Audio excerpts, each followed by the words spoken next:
khỏi chắc khá vai khá và mương mài tiếng sáng tác của ngài ca bạn con chắc là khỏi là côn dũng mương mùa chắc là ba khá và tả cảnh bản mương chầu trên mi vai khá và ải ca bạn con bác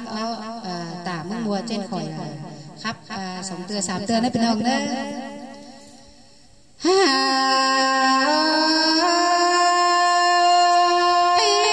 mương mùa té trâu đã rơi tiếng khóc cày nên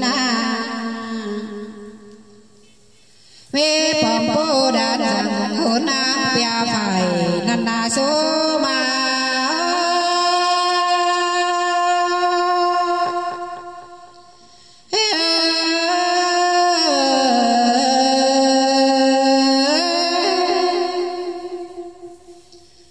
khé chơ bom đã đầu nam tầm chân càng nhám hậu nan ha ba bom phà về đã té lại pin phán lưng sở nan lo ha ba phà bếp tầm bằng lo má mi bỏ quê sở nan lo số má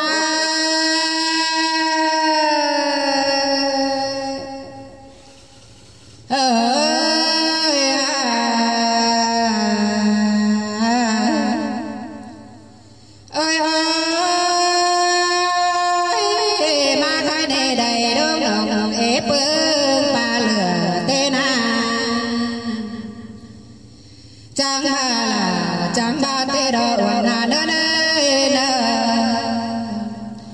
mi tem nàn té trao tàu từng khai tê lò su ma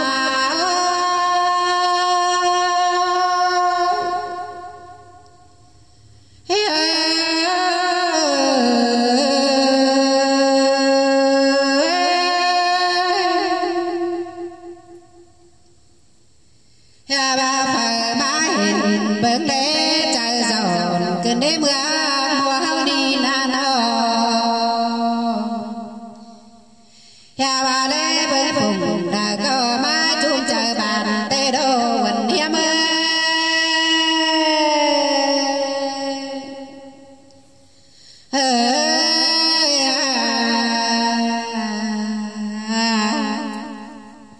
an ba đế phượng đời có phương nàn cơn đê an ba tư tế phụng chẳng về phiền ban năn na ôi ôi nhang mi phiền cam hương chẳng đời làng thố khẩu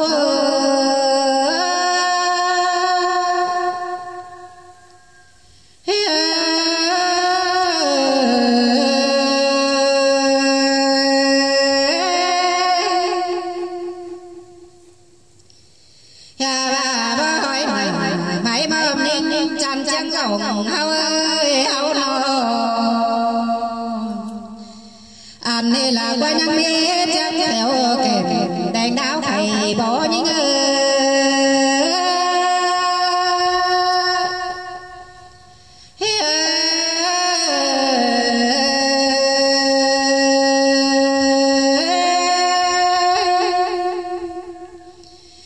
bà nhang mi người cái nông mương trên nhà chạm giờ na mi bỏ tàn lên mà nào na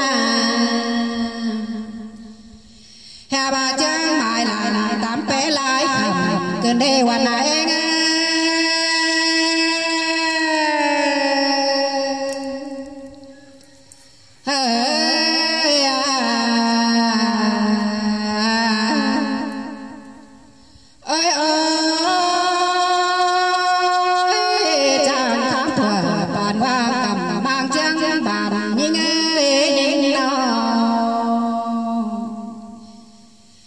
bà vang bọn phòng có nói đi tiếng háo an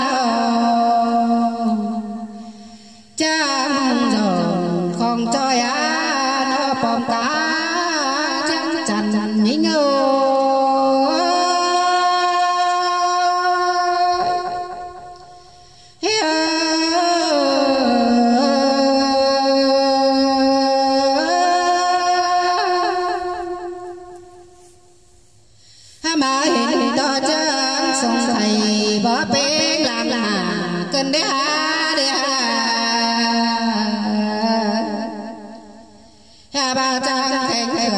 xác cháu ngà đi trốn lừa tà cơn đi đủ người áo nọ cho khổ bên tiếng khao đôi nổi tê đâu bé chàng rồi phố mày đánh phá trái phì cơn đi hoàn hiếm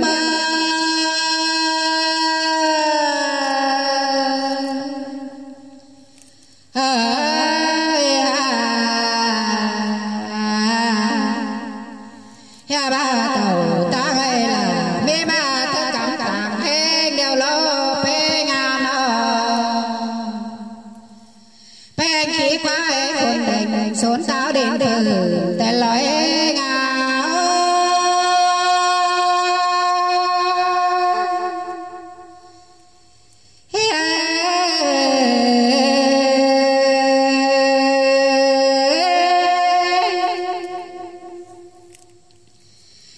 bà sai là những tên giàu có cố đã bên phá đi lượng đều lo cho phẳng đá ta bình bỏ món tông bàn đeo lo và có những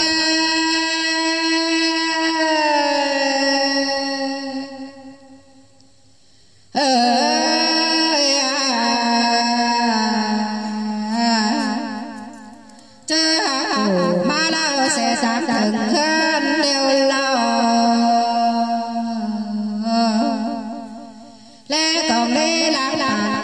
tốn say đòn về cơn đê ha đi chơi đến tàu ba bê trời và hát cùng tê na ba xài phê bao chỉ ha cùng để tê ha ba chơi rồi này tám chỗ đến tiếng mương mài tê lo xuống